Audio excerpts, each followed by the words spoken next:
Yang was holding his little girl in his arms, talking to his girlfriend on the phone, telling her she finally agreed to the divorce.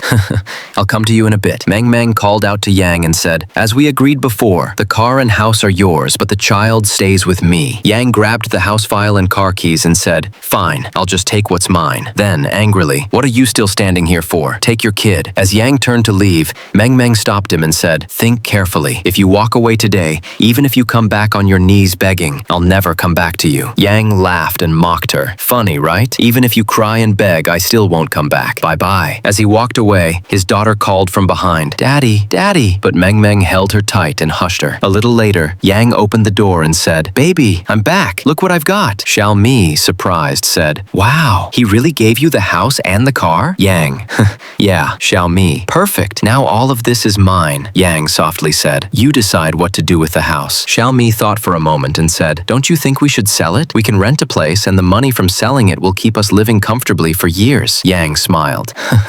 Whatever you think is best. Xiao Mi smiled back. Come on, let's go to the room. Sometime later, Xiao Mi was on the phone when Yang walked up from behind and said, you still haven't given me this month's allowance. Xiao Mi frowned. Allowance? What allowance?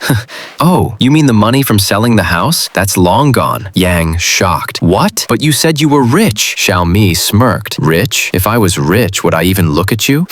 Take a look at yourself in the mirror. If your ex-wife hadn't left you a house and a car after the divorce, I'd never have been with you. Yang furious. You're heartless! Xiao Mi stood up, slapped Yang across the face and yelled. Heartless? A man who abandoned his wife and child dares to say that to me? Anyway, the money's gone and the house contract's about to end. Luckily, I've already found someone new, so bye-bye. Get out of my way. A few months later, Yang was digging through the trash when Meng Meng came by talking on the phone. She tossed some garbage into the bin and turned to leave. Yang looked at her and said, Meng Meng, wait. Meng Meng, confused, asked, who are you? Yang, with teary eyes, said, Meng Meng, it's me, your ex-husband. Yang began to cry. Since the day I left you, I've regretted it every single day. I miss my child so much. Every night in my dreams, my child calls out, Daddy, Daddy, Daddy, I got 100 on my test. Daddy, I want to eat chicken legs. But when I wake up, there's no child next to me. I know my child must miss his dad too. Yang held Meng Meng's hand and said, give me another chance. I truly know I was wrong. The child can't live without his father. Please, let's give him a complete home. Meng Meng, softly.